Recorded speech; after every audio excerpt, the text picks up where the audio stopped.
तत्वार्थ सूत्र, अपर नाम मोक्ष शास्त्र जी। इसमें हमारी चर्चा चौथे अधिकार की प्रारंभ हुई थी।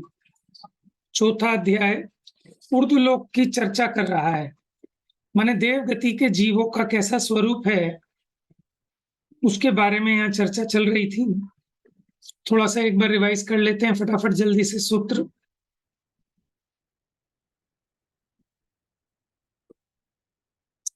देखिए, सबसे पहले ये तो सबको पता चल गया कि देव 4 प्रकार के होते हैं, लेकिन इन 4 प्रकार के देवों से पहले एक ये देखें, एक वो देव होते हैं कि जो देव शास्त्र गुरु में आते हैं, ठीक है, और ये वाले देव हैं जो 4 प्रकार के भेद बताए। तो दोनों देवों में अंतर तो पता है ना आप सभी को,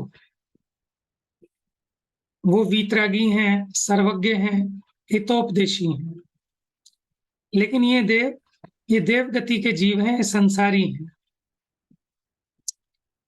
देखिए, पहला सूत्र था देवास चतुर निकाया, कि देव 4 निकाय वाले होते हैं। आदित्य त्रिषु पीतांत लेश्य, प्रारंभ के 3 में पीत है अंत में जिसके, यानी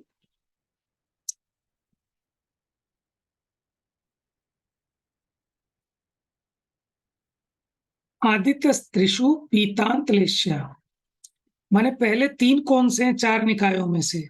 4 निकायों के नाम बताएगा कोई?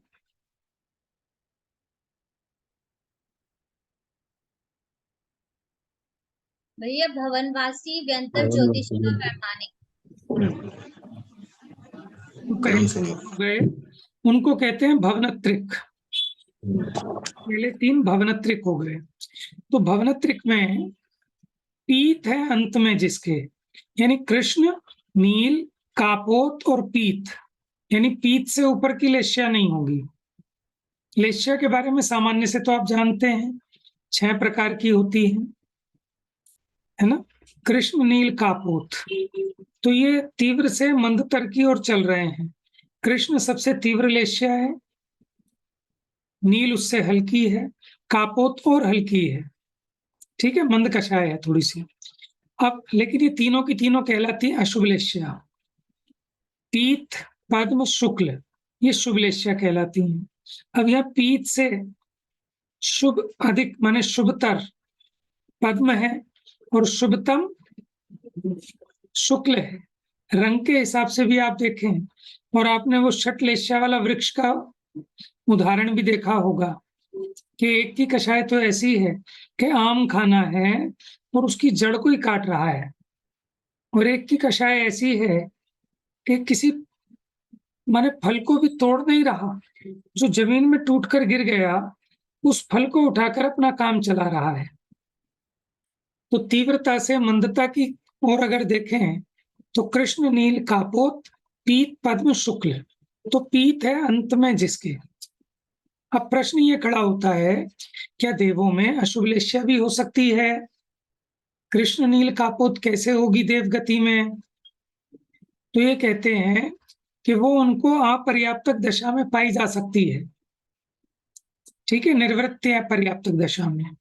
पिछली पर्याय में कोई कृष्ण लेश्या में मरकर भी भवनत्रिक में जन्म ले सकता है, कोई नील लेश्या में मरकर, कोई कापोत लेश्या में मरकर, कोई पीत लेश्या में मरकर, ठीक है ना। तो जब यहाँ जन्म लेगा तो जब तक उसकी पर्याप्तियां पूरी नहीं होती उतने काल तक उसके वही लेश्या पाई जाएगी जिसमें मरण किया है। तो इसलिए निर्वृत्त अपर्याप्तक की अपेक्षा चारों लेश्या हो सकती है, लेकिन पर्याप्त होने के उपरांत तो कौन सी? पीत, ठीक है, लेकिन भैया कृष्ण लेश्या में जन्म ले सकता है? हाँ जी, ले सकता है।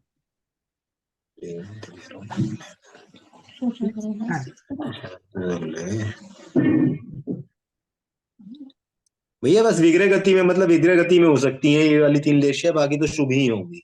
नहीं, विग्रह गति में क्या, विग्रह गति तो सिर्फ 3 समय की है। लेकिन उसके बाद भी अंतर्मूर्त लगता है ना पर्याप्त पूरी होने में, निवृत्ति उस समय पर्यंत तक अवस्था रहेंगे। उस समय तक रह सकती हैं। देखो, आयु बंध किसी ने ऊंची गति का किया हो, माने वैमानिक देवों का किया, लेकिन उसके परिणामों के निमित्त से आयु घटकर संक्रमण होकर भवनत्रिक की हो सकती है ना। अच्छा, दूसरा, माने भवनत्रिक में जाने का संबंध उसके अपकर्ष काल की लेश्या से है। जिस समय उस आयु का बंध हुआ होगा उस समय किस प्रकार के परिणाम थे, उससे आयु बंध का संबंध है। लेकिन यहां जो बात कर रहे हैं मरण समय की कर रहे हैं, ठीक है ना। अब चार निकाय के जो भेद हैं, अंतर भेद, तो बताया दशाष्ट द्वादश, दशाष्ट पंच द्वादश विकल्पः कल्पोपन्न पर्यंता।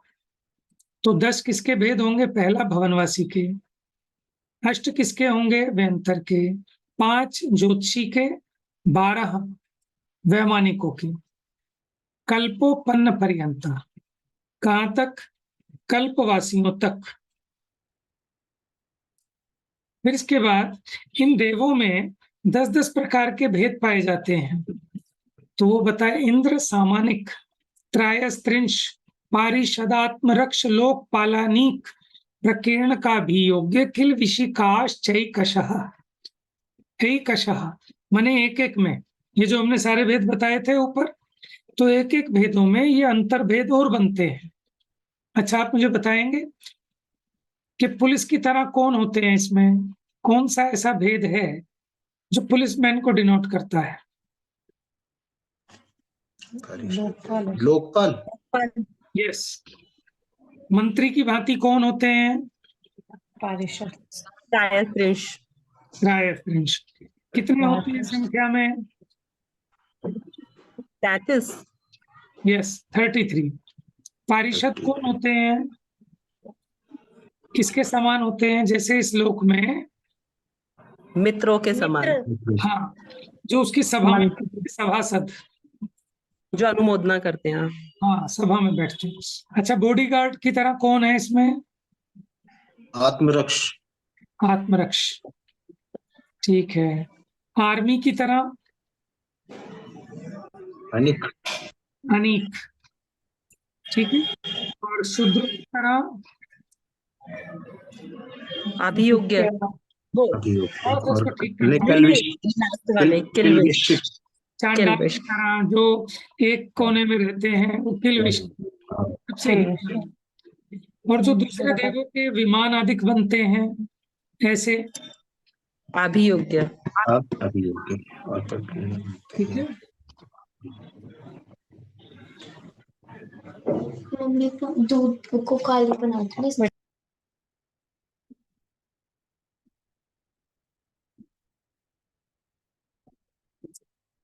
हाँ जी, त्रायस्त्रिंश लोकपाल वर्जया व्यंतर ज्योतिष कहा। हाँ, इसमें एक बात और है कि व्यंतरों में और ज्योतिषियों में कौन कौन से भेद नहीं होते? उसमें त्रायस्त्रिंश नहीं होते और लोकपाल नहीं होते। किसमें? व्यंतर और ज्योतिषी देवों में। पूर्वयोर द्विइंद्र, ठीक है, पूर्वयोर ये द्विवचन है। तो प्रारंभ के दो में कौन कौन से थे? भवनवासी और व्यंतर। इनमें दो दो इंद्र होते हैं, डबल डबल इंद्र, ठीक है। तो 2 इंद्र होंगे, 2 प्रतींद्र होंगे, ठीक है। अब देखिए, ये नाम हमने पढ़ लिए थे। फिर इसके बाद बात आई थी कि देवों में विषय सुख कैसा है। तो काम सेवन रूप सुख का नियम बताया। काय प्रविचारः आ ऐशानात्, माने मनुष्य त्रियंच के समान काया से जो प्रविचार होता है वो कहां तक होता है? ऐशान स्वर्ग तक, ठीक है। आ माने तक, जैसे आ जन्म, आ मरण अनशन, आ जीवन, ठीक है। तो आ माने तक, तो ऐशान स्वर्ग तक, यानी भवनवासी, व्यंतर, ज्योतिषी, सोधर्म और ऐशान, ठीक है, वहां तक काया संबंधी प्रविचार है, लेकिन उसके आगे शेषा, स्पर्श, रूप, शब्द, मनः प्रविचारः। अब उसके आगे सिर्फ स्पर्श संबंधी, फिर उसके ऊपर सिर्फ रूप को देखकर, उसके आगे शब्द सुनकर देवी का, उसके आगे मन में विकल्प उठने मात्र से ही उसकी संतुष्टि हो जाती है। तो अब ये कैसे कैसे उसमें स्वर्ग बताए थे कि देखो, पहले सोधर्म ईशान बता दिया आपको, उसमें काय से है, और भवनत्रिक में भी काया वाला। ठीक है, सोधर्म ईशान से ऊपर 2 स्वर्ग, कौन कौन से? सानत कुमार महेंद्र, उसमें स्पर्श से। फिर आगे के 4 लेना। ठीक है, 4 में रूप से, 4 में शब्द से, और 4 में मन से। तो इस प्रकार कितने हो गए? 4 चौक 16 कंप्लीट हो जाएंगे। देखो, सोधर्म ईशान में कैसा है प्रविचार? मनुष्य और त्रियंश की तरह। हाँ, काय प्रविचार, काय संबंधी है। ठीक है, सानत कुमार महेंद्र में स्पर्शन से, सिर्फ स्पर्श करने से। हाँ, ठीक है। अच्छा, उसके आगे के 4 स्वर्गों में बात वचन सुनने से, हाँ, बस रूप उनका रूप देखने रूप में। से। रूप से है। रूप देखने मात्र रूप से। लिखा है ना। फिर उसके आगे के 4 में सिर्फ देवी के बात शब्द। वचन शब्द सुनने। उसके आगे 4 स्वर्गों में सिर्फ मन से। के द्वारा विचार करने पर संतुष्टि हो जाती है। ऊपर ऊपर के देवों का देखो, पुण्य का उदय अधिक अधिक है, इसलिए उन्हें बाहर की सामग्री की आवश्यकता कम पड़ती है। जो विषय संबंधी सुख हैं, उसके लिए भी उनके विषय कम होते जा रहे हैं, लेकिन सुख बढ़ता जा रहा है। अभी आएंगे 2 इंपॉर्टेंट सूत्र। नीचे के देव घूमते फिरते ज्यादा हैं, लेकिन ऊपर ऊपर के देवों का घूमना फिरना कम कम होता जाता है। नीचे के देवों के पास परिग्रह अधिक है, ऊपर ऊपर के देवों में घटता जाता है, लेकिन सुख बढ़ता जाता है। द्युति, क्लेश्या, विशुद्धि, इंद्रिय का ज्ञान, वो ऊपर ऊपर बढ़ता जाता है। इसका मतलब विषय सुख का संबंध भी सामग्री से तो नहीं है ना। अब कोई पूछेगा 16 स्वर्ग तक तो बताया, 16 स्वर्ग के आगे क्या? तो उसमें कहते हैं परे प्रविचारा। इसका मतलब कौन बताएगा?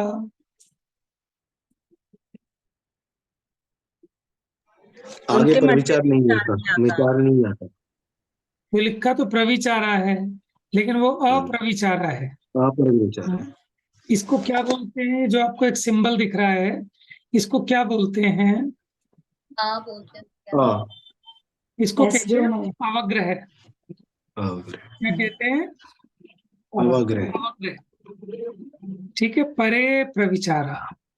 तो पहले वाला अक्षर थोड़ा लंबा जाएगा, वो आपने पढ़ा होगा ना, अल्प प्राण महाप्राण, कि जिसको उच्चारण में कम समय लगता है, फिर उससे दुगना समय लगता है, तो ये महाप्राण बन जाता है ये लगाकर। तो इसको ऐसे नहीं पढ़ेंगे परे अप्रविचारा, इसको पढ़ेंगे परे प्रविचारा।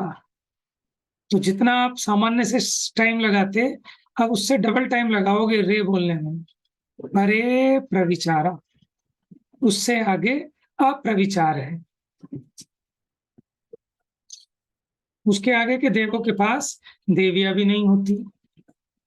ठीक है, अब कोई कहे देवियां नहीं होती तो बड़े दुखी रहते होंगे बेचारे, है ना, कि भैया उन्हें इच्छा भी नहीं होती, इसलिए दुखी नहीं है। माने लोक में भी किसी को भाव तो हो शादी करने का, लेकिन शादी ना हो पाए तो महादुखी हो जाएगा। ठीक है ना। तो उसी प्रकार ऊपर के देवों को भाव भी नहीं है, उनको प्रविचार का भाव ही नहीं है। तो जब काम वेदना ही नहीं है, तो उसके उपचार रूप स्त्री की आवश्यकता भी नहीं है। वो तो सहज में सुखी है उस संबंध में, है ना। देखो, ये एक ऐसा सुख है कि कोई कहे साहब हमारे पास तो 2-2 नौकर हैं खुजाने के लिए। ठीक है, कोई कहे मेरे पास 3 नौकर हैं खुजली करने के लिए मेरी, कोई कहे मेरे पास 4 नौकर हैं, कोई कहे 8 नौकर हैं। और कोई कहे मेरे पास एक भी नौकर नहीं है खुजली के लिए, तो ये तो बड़ा दुखी होगा बेचारा। कि दुखी तो तब हो कि जब इसको खुजली हो। जब इसको खुजली ही नहीं है तो फिर ये खुजाने वाले नौकरों के ना होने पर इसको दुख कैसा, इसको जरूरत ही नहीं है। समझ में आया? तो मुनिराज के पास वस्त्र नहीं, बर्तन नहीं, स्त्री नहीं, घर नहीं, परिवार नहीं, तो बेचारे कैसे रहते होंगे, कितने दुखी होते होंगे। कि हमें और आपको लग रहा है जैसे हमें लगे अरे इस बेचारे के पास तो कोई खुजली करने वाला ही नहीं है ना। जैसे मान लो हम हॉस्पिटल में आईसीयू में पड़े हैं और हमारी पूरी बॉडी में उन्होंने इंस्ट्रूमेंट लगा रखे हैं, ठीक है ना, देखा होगा आपने, मुंह पे भी वो मास्क लगा हुआ है, ठीक है, सारी छाती में ईसीजी के और क्या क्या चीजें होती हैं सब स्कैनिंग के, वो सारे इंस्ट्रूमेंट उपकरण लगा रखे हैं, ठीक है। और दूसरे व्यक्ति पे हमसे डबल लगा रखे हैं, और एक व्यक्ति ऐसा है जिसपे एक भी उपकरण नहीं लगा रखा, ठीक है। तो अब कोई माने कि साहब मैं तो बहुत बड़ा हूं और मेरे इतने सारे इंस्ट्रूमेंट लगे हैं, इनके पास एक भी नहीं है। कि भैया उससे मतलब नहीं है, ये जो तेरे को इंस्ट्रूमेंट लगाए हैं ये तेरे दुख का उपचार मात्र है, और जिसको ये दुखी ना हो उसको इन उपकरणों की आवश्यकता ही नहीं है। उसी प्रकार दिगंबर मुनिराज, उन्हें इच्छा रूपी पिशाच का दुखी नहीं है, तो उसको मिटने के, उसको इलाज रूप विषय भोगों की उनको आवश्यकता ही नहीं है। समझ में आया? तो हमारा पुरुषार्थ विषय सामग्री जुटाने पर तो चलता है कि भैया नौकर रखने खुजली मिटाने के लिए, लेकिन ये खुजली का रोग कैसे मिटे उसका उपाय नहीं करता। तो उसी प्रकार ये जीव इच्छाओं की पूर्ति के लिए विषय भोगों को जुटाने का उपक्रम तो करता है, लेकिन ये विषय भोगों की इच्छा ही मिट जाए, ये इच्छा ही उत्पन्न ना हो, ऐसा सच्चा उपाय नहीं करता है। चलिए, भवनवासी देवों के जो भेद थे, कितने भेद बताए थे? 10। तो भवनवासिनो सुरनाग विद्युत सुपर्णाग्नि वातस्त नितो दधि द्वीप दिक कुमारा, के भवनवासियों में असुर कुमार, कुमार लगा लेंगे, नाग कुमार, विद्युत कुमार, सुपर्ण कुमार, अग्नि कुमार, वात कुमार, स्तनित कुमार, उदधि कुमार, द्वीप कुमार, दिक कुमार, ये 10 भेद हो गए। अब इसमें 2-2 इंद्र हैं, असुर कुमार के 2 इंद्र और 2 ही प्रतिंद्र, ऐसे सब में लगाना, ठीक है। इनका निवास स्थान वगैरह हो गया था, नीचे रहते हैं ना अधोलोक में। 7,72,00,000 भवन है भवनवासियों के, और एक एक भवन में एक एक जिन मंदिर है। इस अपेक्षा हमने बताया 7,72,00,000 जिन मंदिर है नीचे। व्यंतरहा किन्नर किम पुरुष महोरक गंधर्व यक्ष राक्षस भूत पिशाचा, इसमें आ गए सारे नाम जिनसे हम डरते हैं। कौन कौन? यक्ष, राक्षस, भूत, पिशाच है। ये सब बहुत सुंदर, सर्वांग सुंदर देव होते हैं व्यंतर जाति के, ठीक है। हम जैसा इनका रूप बनाते हैं ऐसा रूप तो इनका है ही नहीं। कोई कहता है उल्टे पैर होते हैं भूत के, दांत बाहर निकले हुए होते हैं, ठीक है, ऐसा रूप नहीं है। भले ही वो अपनी विक्रिया से किसी को उस तरह का दिखा दें, ठीक है, ये पॉसिबल है, लेकिन वैसे तो सर्वांग सुंदर होते हैं। देखा है किसी ने व्यंतर? देखा आप में से किसी ने कभी देखा भूत भूत? कोई नहीं है महानुभाव।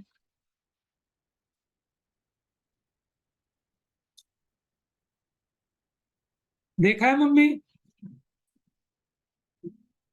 नहीं देखा। भैया इसने देखे तनु ने? देखे? भाभी जी को बुलाओ, कैसे बताएंगे कैसे दिखते हैं दिखने में। कहती है ना। हाँ भैया, शैडो डरावनी ऐसे दिखते हैं ना, बिल्कुल ही प्रॉपर जो टीवी में दिखाते हैं उसी टाइप के। अच्छा, हम्म।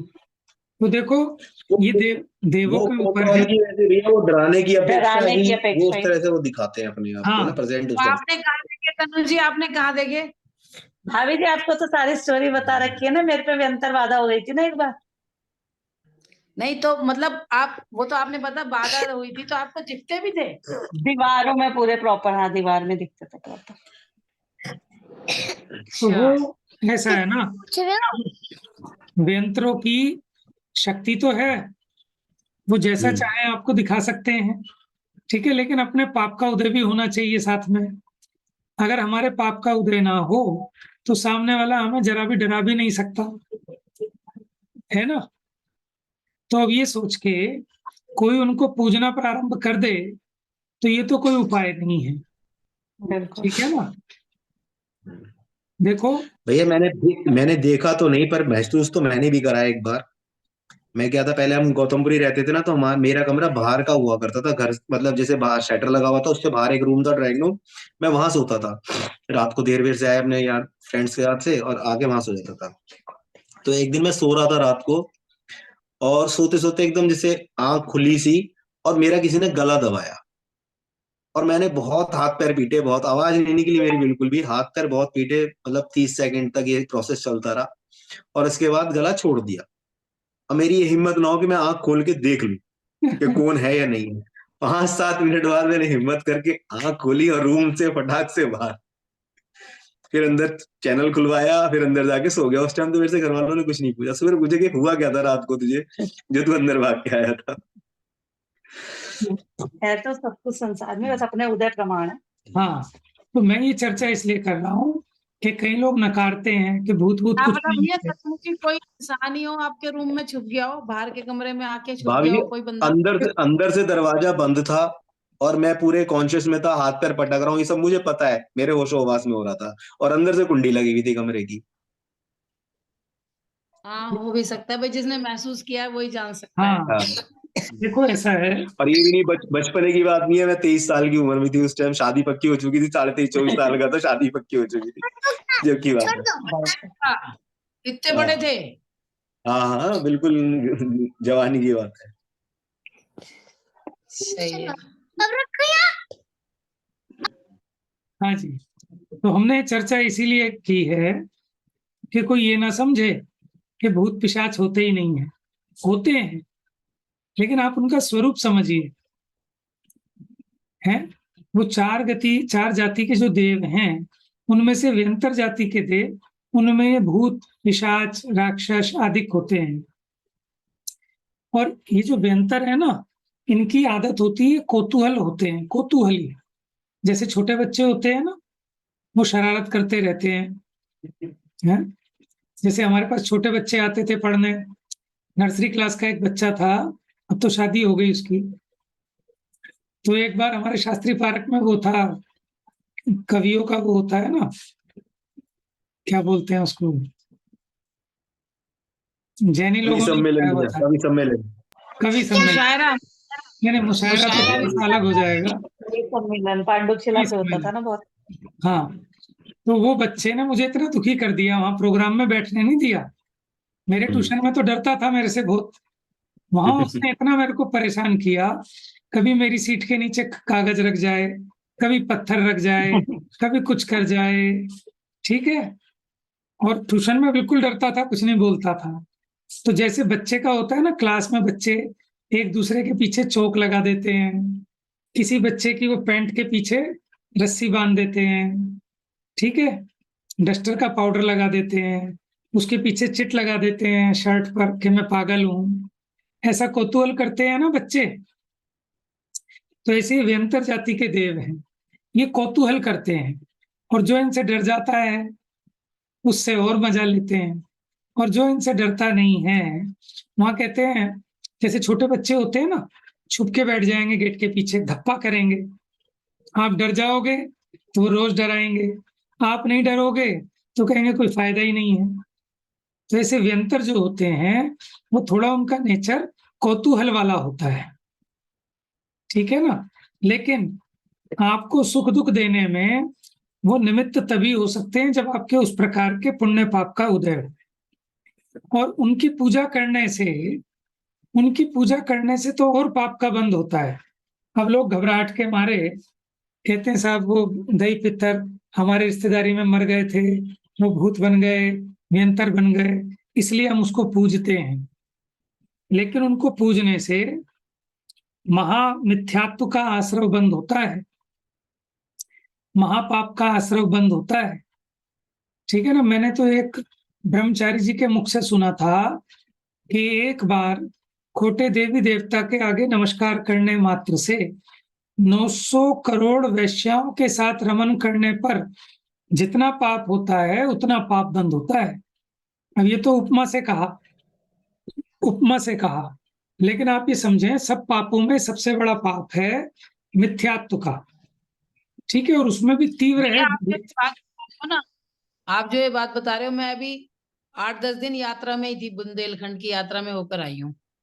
तो वहां पर भी एक मतलब वहां तो मुनिराजों का ही ज्यादा है, ललितपुर वगैरह सब जगह। तो वहां भी ये बहुत बड़े बड़े अक्षरों में लिखा हुआ था। एक जगह मुनिराज का जहां पर वो था कहते हैं उसे चतुर्मास, तो वहां उनके जो आसन था उसके पास ही बहुत बड़े बड़े अक्षरों में लिखा हुआ था। यही बात जो आपने बोली है, बिल्कुल सेम यही। हाँ, ठीक है ना। तो हमें हल्के में लगता है कि देखो साहब, हाथ जोड़ने से क्या बिगड़ता है, हाथ जोड़ने से क्या बिगड़ता है कि सबके आगे हाथ जोड़ लो। ये विनय नाम का मिथ्यात्व है। 5 प्रकार के मिथ्यात्व पढ़ते हो ना आप। विपरीत एकांत विनय के, संशय ज्ञान को न के, वश होए घोर अघ कीने, बचते नहीं जाए कहीने। आप बता पाएंगे ये जो पंक्तियां मैंने पढ़ी, ये किस कविता की हैं, किस पाठ की हैं, किस पूजा की? आलोचना पाठ में है ना। आलोचना। किसने नहीं पढ़ा आलोचना पाठ अब तक कभी? अरे, तो जरूर पढ़ना। कम से कम अष्टमी और चौदस के दिन अपने को आलोचना पाठ पढ़ना चाहिए, उसका स्वाध्याय करें। अपने पापों का प्रतिक्रमण है। ठीक है ना।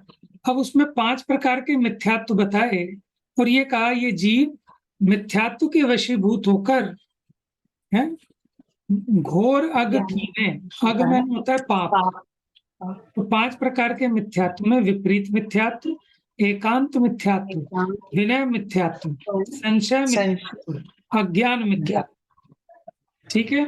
तो ये जो आपका विनय मिथ्यात्व है ना, कि जो पूजने लायक भी नहीं है, रागी द्वेषी हैं, उनको भी पूज्य मानकर, देखो माता पिता गुरुजनों के आगे हाथ जोड़ते हैं, वहां कोई धर्म बुद्धि नहीं है, ठीक है ना। लेकिन खोटे देवी देवता, उनके आगे जो हम जिस श्रद्धा से नमस्कार आदि करते हैं, तो उससे महापाप का बंध होता है। तो ये 5 का मूल तो ज्ञान ही है। हाँ है। तो इसके लिए क्या है कि देखो, आपके कोई भी पाप का उदय हो तो सच्चे देव शास्त्र गुरु की पूजा अर्चना करने से जो निद्धत्ति और निकाचित नाम के कर्म हैं, जिनकी उदीर्णा संक्रमण आदि भी कहते हैं, नहीं होते। ठीक है ना। ऐसे कर्मों की भी माने छुटकारा हो जाता है। समझ में आया? किनका? सच्चे देव शास्त्र गुरु का समागम करने पर उनकी भक्ति से, उनकी स्तुति से बड़े से बड़े कष्ट, बड़े से बड़े पाप के उदय, वो सब टल जाते हैं। ठीक है ना। हम लोग इस बात को हल्के में लेते हैं, हल्के में नहीं लेना चाहिए।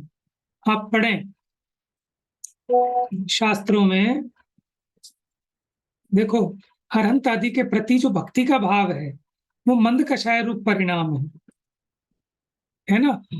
रागियों को तो आप पूजेंगे, मानेंगे लोभ के वशीभूत होकर, लेकिन जो वीतरागी हैं उनके प्रति जो आपको बहुमान आएगा, ये आपका विशुद्ध भाव है, मंद कषाय रूप भाव है।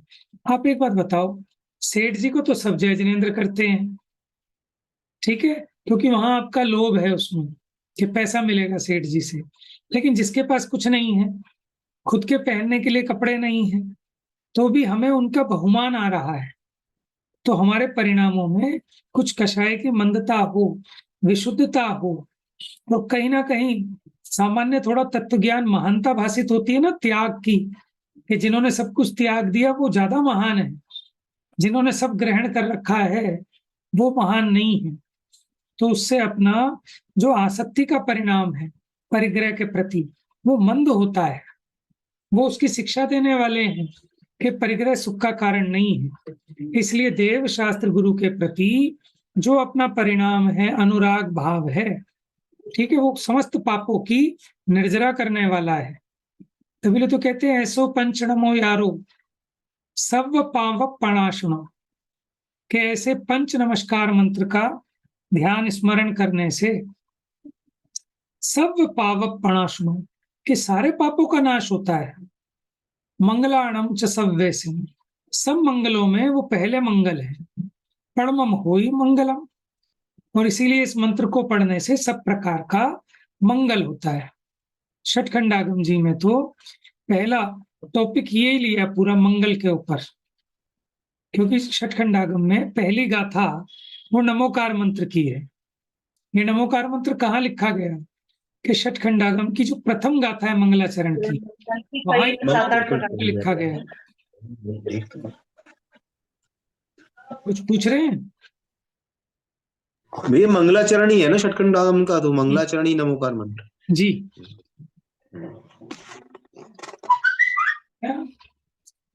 तो इसलिए हमें खोटी देवी देवताओं से बचना चाहिए, और उनसे बचने के लिए सच माने हमें किसी आतंकवादी ने पकड़ लिया हो, ठीक है,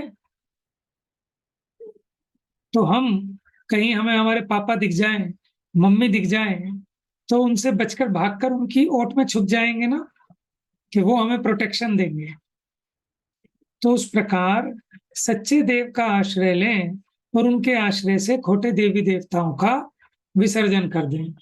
अपनी मान्यता देखो, पहले ग्रहित मिथ्यात्व छूटेगा, फिर अग्रहित छूटता है। जिसका ग्रहित मिथ्यात्व नहीं छूटेगा उसका अग्रहित मिथ्यात्व नहीं छूट सकता। जैसे दीवार के ऊपर आपने प्लास्टर किया है, जब तक आप प्लास्टर नहीं तोड़ोगे तब तक दीवार नहीं तोड़ सकते। तो पहले प्लास्टर तोड़ना पड़ता है उसका, फिर दीवार तोड़ी जाती है। उसी प्रकार पहले ग्रहित मिथ्यात्व का प्लास्टर तोड़ेंगे, तब अग्रहित मिथ्यात्व का क्षय कर पाएंगे। ठीक है ना भैया जी? आप एग्जाम्पल बहुत ही अच्छे से समझ में आ गया। आज मुझे ना अभी तक भी ये वाली बात बहुत अच्छे से क्लियर नहीं थी अपने माइंड में कि भाई कुदेवों की पूजा क्यों नहीं करनी। वैसे हाँ। थी क्लियर कि भाई ये मिथ्यात है, इस तरह से तो क्लियर है कि भाई ये मिथ्यात है। लेकिन जो आज आपने ये आतंकवादी का या उसका एग्जाम्पल दिया ना कि किसी आतंकवादी ने पकड़ लिया तुम्हें, तो मतलब एकदम से समझ में आ गया कि आतंकवादी की पूजा करने से वो थोड़ी हमें हाँ, छोड़ देगा। मम्मी पापा की शरण लेने से छुट जाएंगे हम उससे। बहुत बराबर। बढ़िया एग्जाम्पल दिया है, बहुत बढ़िया। लेकिन हम करते क्या हैं कि सामने अपने पिताजी खड़े हैं, उनकी शरण नहीं लेंगे, उसी आतंकवादी के हाथ पैर जोड़ते रहते हैं। उसी प्रकार कर्मों से छूटने के लिए कर्मों को नहीं पूजना, ठीक है ना। जिन्होंने कर्मों को जीत लिया, ऐसे कर्म विजेता हैं। हम पढ़ते हैं ना, भेत्तारम कर्म भू भृताम, ऐसे जिनेंद्र भगवान को पूजना है, उसी से अपना मोक्ष मार्ग प्रशस्त होगा। अब पूजने की बहुत व्याख्या है, वो धीरे धीरे आएंगी आगे कि कैसे पूजना, क्या करना, ठीक है ना। तो अभी हम क्या सोचने लगे हैं कि अरे भैया भगवान को भी आप कामना से पूजोगे तो पाप होएगा, मिथ्यात्व होएगा। कि देखो समझने की बात है, जब आपको वहां से बचना है, निकलना है, तो पहले इन्हीं का आश्रय लेना है। आप इनका आश्रय लेंगे तो सही मार्ग पे आपको अपने आप पहुंचा दिया जाएगा, आपको फिर आगे का स्टेप भी मिल जाएगा। ठीक है, तो आप कोशिश कीजिएगा, क्योंकि इस पर्याय में हमें तो अग्रहित मिथ्यात्व का नाश करना है। अभी अगर ग्रहित मिथ्यात्व ही नहीं छोड़ पाएंगे तो फिर अग्रहित मिथ्यात्व कब मिटेंगे? तो कोशिश कीजिएगा, विचार कीजिएगा, ग्रंथों से पढ़िएगा। इसके लिए कार्तिकेय अनुप्रेक्षा वहां समझाया कि जब जिसका जिस काल में, जिस विधि से, जिस निमित्त से जैसा होना जिनेंद्र देव ने देखा है, उसको टालने में कोई भी समर्थ नहीं है। ठीक है ना, भगवान भी उसको नहीं टाल सकते। इसलिए आप घबराओ मत, भयभीत मत हो, ये खोटे देवी देवताओं की पूजा मत करो। समझ में आया? भैया वैसे भी देवशास्त्र गुरु की शरण में आने का एक और भी तो फायदा होता है कि देवशास्त्र गुरु जो है वो हमें यूं नहीं कहते कि तुम हमारी पूजा ही करते रहो, Right. वो तो हमें खुद में खुद बना देते हैं। वो तो कहते हैं भाई ठीक है, उनके पास हम जाते हैं, थोड़ी देर वो समझाते हैं, फिर वो कहते हैं तू खुद मजबूत है, तू खुद मजबूत बनना, तुझे मेरी भी जरूरत नहीं है। सही तो बात। इसलिए भी जाना उनके पास। तो देखो, अच्छा टीचर कौन है? वो अच्छा टीचर नहीं है जो ये कहता है कि रोज मेरे पास आता रहे। अच्छा टीचर वो है जो ये कहता है कि तू कला सीख ले मेरे से, तू अपने आप पढ़, मेरे पास आने की जरूरत नहीं है। कहीं कोई कंफ्यूजन हो तो मुझसे पूछ लियो। जो अपने पैरों पे खड़ा करे वो सच्चा गुरु है। जो अपने पे डिपेंड बनाए रखे, है ना। हमारे तो भगवान भी ऐसे हैं कि जो माने अपने आश्रित को अपने समान बना लेते हैं। भक्तांबर स्तोत्र का एक कड़ा है ना, नात्यद्भुतम भुवन भूषण भूतनाथ, कि इसमें क्या आश्चर्य है कि जैसे लौकिक में भी जो श्रीमंत है वो अपने आश्रित सेवक को भी अपने समान श्रीमंत बना लेता है, तो आपके आश्रय से कोई परमेश्वर बन जाए तो इसमें कोई आश्चर्य नहीं है। समझ में है? इसीलिए हम जिनेंद्र देव की पूजा करते हैं। बाकी कहीं आपको दुनिया में ऐसा नहीं मिलेगा कि जो अपने समान बना ले दूसरे को। वो भगवान भगवान रहते हैं और भगवान दास रहता है। लेकिन यहाँ तो नर से नारायण, पशु से परमेश्वर बनने का विज्ञान है, वीतराग विज्ञान। समझ में आया? इतना उदार ऐसा धर्म आपको कहीं नहीं मिल सकता। वास्तव में तो धर्म यही है। धर्म तो एक ही होता है, जैसा वस्तु का स्वरूप है वैसा निरूपण करे, वो सच्चा धर्म है। समझ में आया ना? और दूसरा देखो, जो आपको 7 तत्वों का श्रद्धान है, आश्रव बंध दुख रूप है, तो जो स्वयं रागी द्वेषी है, जब वो खुद ही दुख रूप है तो वो हमारा आदर्श कैसे हो सकता है?